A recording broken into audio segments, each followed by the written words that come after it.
अवतार में आए भगवान नरसिंह बन करके। बोलिए नरसिंह भगवान की।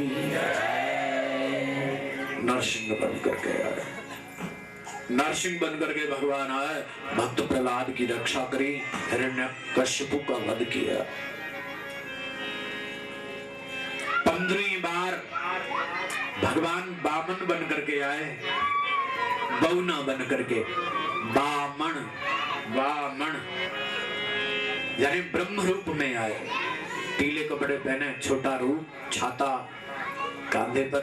इसके प्रसंग परसों आपको सुनाएंगे, कल की कथा में नहीं, परसों। छाता लेकर के भगवान पधारे और राजा बलि से 3 पग जमीन मांगी। ये कथा है इस पर। और 2 ही भगवान ने तो मांगा था, एक राम जी ने मांगा था और एक बामन ने मांगा था। राम ने नाव मांगी और बामन ने 3 पग जमीन मांगी, और किसी ने नहीं मांगा।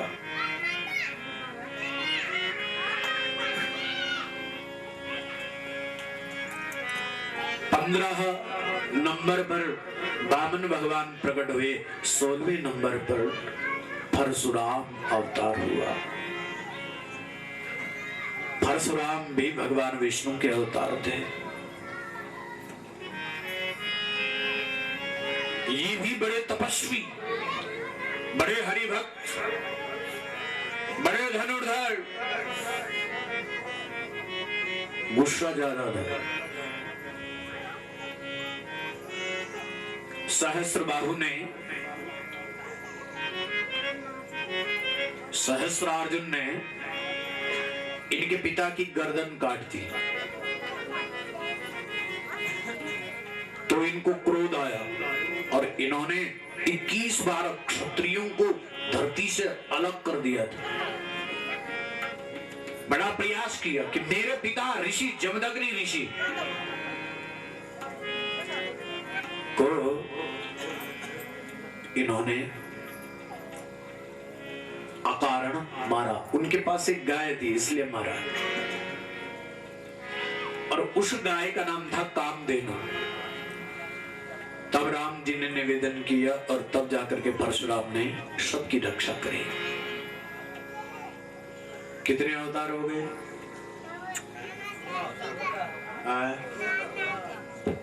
नींद तो नहीं होनी, ये लंच टाइम के बाद का टाइम है, नहीं कर ऊंची आंखें मेरी बंद। सुने, अब कथा में नींद जरूरी आती है। कितने हो गए? 8वें अवतार में क्या हुआ?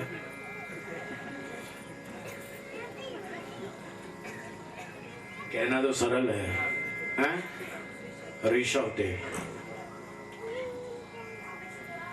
16 में परशुराम, 17 में भगवान व्यास।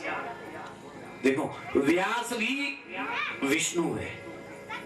और किसकी कथा लिखी है भगवान वेद व्यास ने? अपनी ही कथा लिखी। और कहते हैं कि मैं ही हूं। भाई हम जो है, हम भी वही तो है। आप कौन है? आप में ईश्वर नहीं है क्या? आप में ईश्वर नहीं है क्या? सब में ईश्वर। सुनने वाला भी वही, कथा भी उसी की, और लिखने वाला भी वही। अपने आप भगवान ने अपनी कथा को लिखा है, अपने आप भगवान ने सुना है और अपने आप कहा है। 17वें अवतार व्यास का अवतार लिया। व्यास ने अनेक पुराण, महाभारत, महाभाष्य आदि ग्रंथों का निर्माण किया। 18वें अवतार में भगवान राम का जन्म हुआ। राम बनकर के भगवान आए और दुनिया वाले कहते थे कि भैया हमारे बस का नहीं। राम ने सरल बनकर के अपने जीवन का यापन किया, और राम जी ने कहीं भी अपनी पावर का इस्तेमाल नहीं किया। ध्यान रखना, आपने रामायण पढ़ी और सुनी होगी, कहीं अगर भगवान ने अपनी शक्ति का इससे प्रयोग किया तो बताइए। उडार पुनर्हैलु क्या जब बरखा लग दी थे कह का घर पर नहीं गए भगवान उडार जान दे तुम उडार। गुफाओं में भगवान राम रहे, शरद ऋतु में पत्ते खाए भगवान चले, लेकिन भगवान ने कहीं अपनी शक्ति का प्रयोग नहीं किया। 18वें अवतार में भगवान राम का अवतार हुआ, 19वें में बलराम का अवतार हुआ और 20वें अवतार में श्री कृष्ण प्रकट हुए। 21वां अवतार अभी हुआ नहीं, होगा और वो अवतार होगा कल की भगवान। कलयुग में कल की भगवान आएंगे। अब अभी नहीं आएंगे, अभी बहुत देर बाद आएंगे।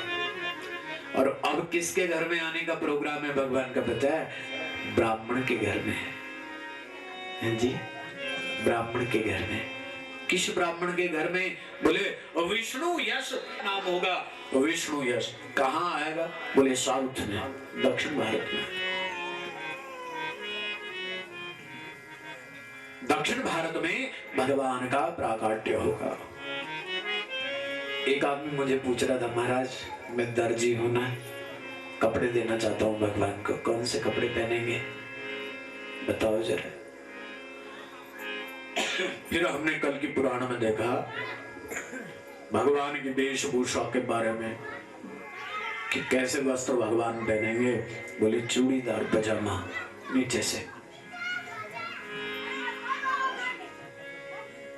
बढ़िया सा कुर्ता, कमर पर रेशमी दुपट्टा भगवान बांधेंगे।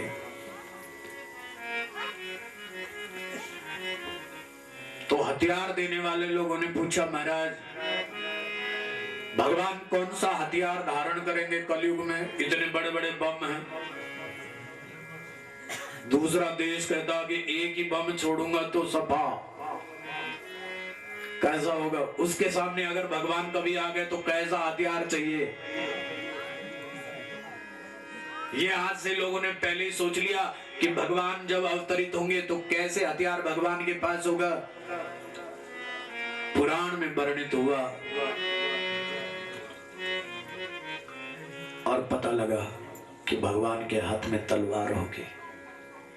अब भगवान जो लाने वाले हैं वो तलवार कलयुग में। इतने बड़े बड़े अस्त्र शस्त्रों के सामने भगवान की तलवार काम करेगी। ड्रेस भी हो गई, अस्त्र शस्त्र भी हो गया। और तीसरा क्या था? किसी ने पूछा, महाराज भगवान की गाड़ी कैसे होगी?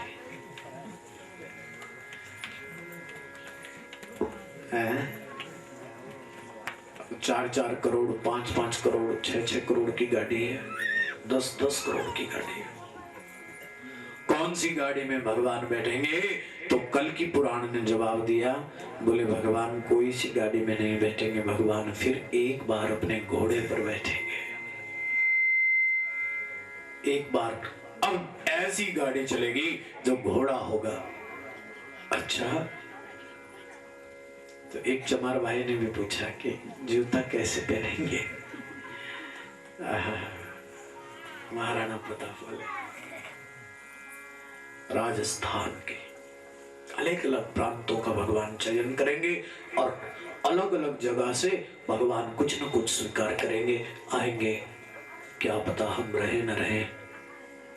जब प्रभु प्रकट होंगे उस समय तक हम रहे न रहे, लेकिन आज श्रीमद् भागवत रूपी प्रभु हमारे हृदय में प्रकट हुआ है। आइए हम अपने से धारण करें, हृदय में रखें। ये जो कथा रूपी ईश्वर आपके जीवन में पधारे हैं, इसको स्वीकार करो, इसको धारण करो।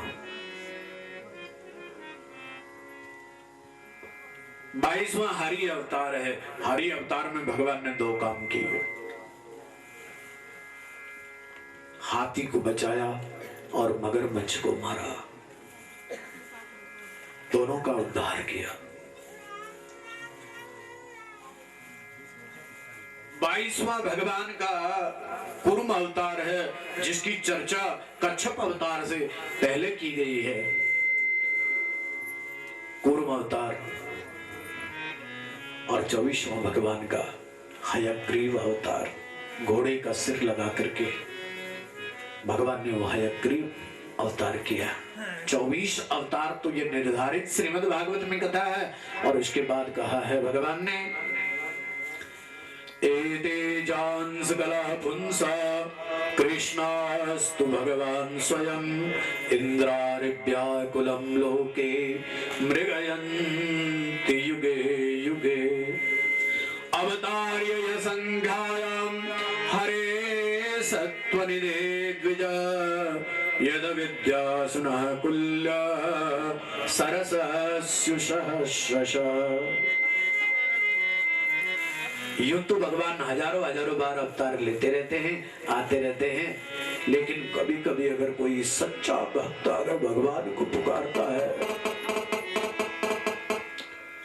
कभी कभी अगर भक्त अगर भगवान को पुकारता है तो बिना प्रोग्राम के भी भगवान तुरंत उस भक्त की रक्षा के लिए प्रकट हो जाते हैं। कह रहे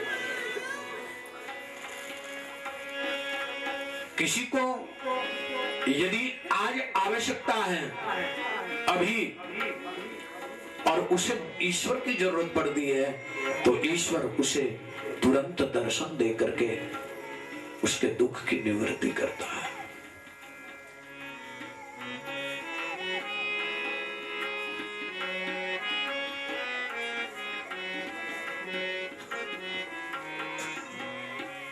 एक जंगल की बात मैं आपको सुनाऊं। द्रौपदी की जब साड़ी का चीर हरण हो रहा था,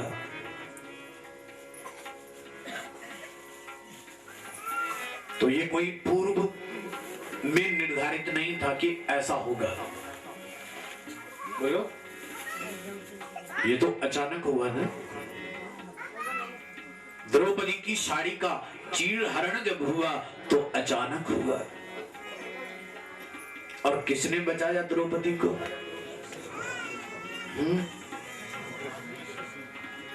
कृष्ण भगवान ने। ये तो आप कहते हो, वास्तव में बचाया तो द्रौपदी ने स्वयं अपने आप को। कोई किसी को बचा सकता है? बोला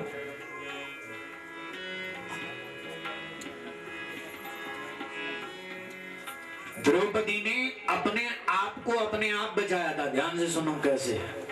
ये पूर्व निर्धारित नहीं था, ये पूर्व निर्धारित नहीं था।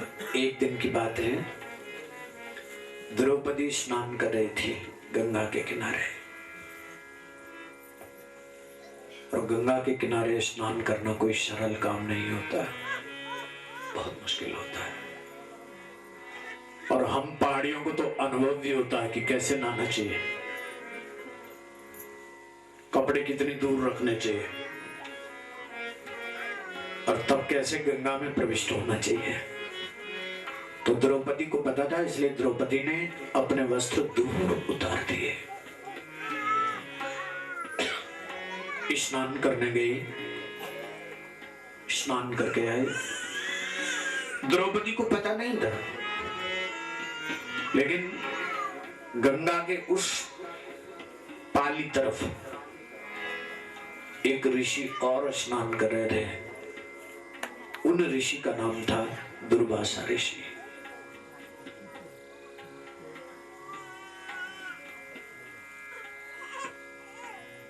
दुर्वासा ऋषि स्नान कर रहे थे और इतने में गंगा का पानी आया बढ़ करके, और दुर्वासा ऋषि के कपड़े बह गए। और जब कपड़े बह गए दुर्वासा ऋषि के, तो वो हतप्रभ हो गया। ओ, अब क्या पहनूं, क्या करूं? सामने द्रौपदी थी और द्रौपदी ने देख लिया कि ऋषि के कपड़े बह गए। अब मुझे उनकी मदद करनी चाहिए। क्या करनी चाहिए?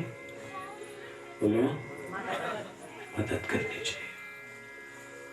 और द्रौपदी ने अपनी साड़ी का 2 टुकड़े कर दिए। एक टुकड़ा तो अपने आप पहना और दूसरा टुकड़ा ऐसे हवा में फेंका और वह वस्त्र का टुकड़ा साड़ी का छोड़ आधी जो साड़ी थी वो दुर्वासा ऋषि ने पकड़ ली। और दुर्वासा ऋषि ने देखा कि मेरी लाज बच गई, वस्त्र ही लाज बचाती है।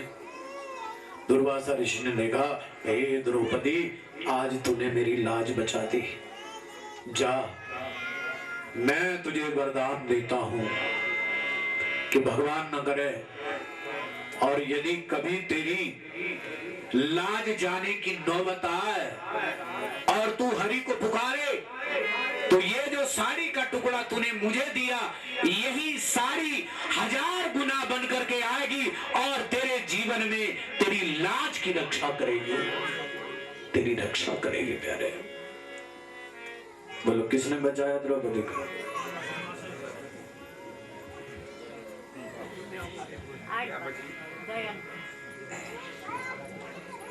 अपने ही कर्म के कारण जीव अच्छा पाता है और अपने ही कर्म के कारण बुरा पाता है। बस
प्रणाम किया।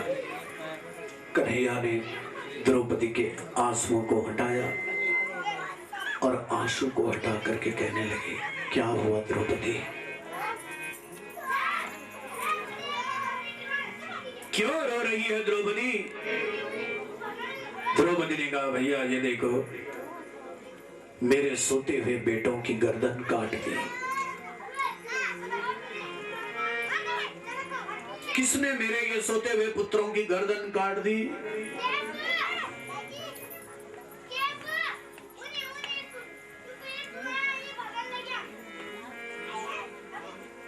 अर्जुन ने जब देखा कि मेरे पुत्रों की गर्दन कट गई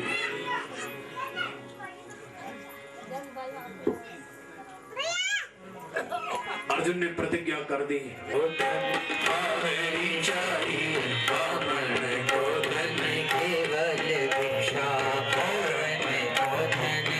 मेरी चाहिए बामण को धन केवल भिक्षा, बामण को धन केवल भिक्षा, बामण को धन केवल, हाथ उठा करके, बामण को धन केवल भिक्षा, भिक्षा, बामण को धन केवल भिक्षा, बामण को धन केवल भिक्षा, करतल भिक्षा तरुतल वास, करतल भिक्षा तरुतल वास, करतल भिक्षा तरुतल वास, करतल भिक्षा तरुतल वास, करतल भिक्षा तरुतल वास, केवल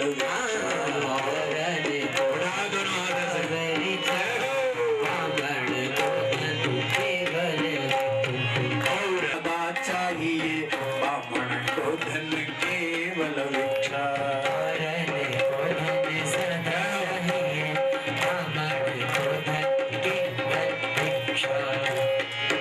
अच्छा यही हाथ उठा लो, मेहमान भी आएंगे तो यही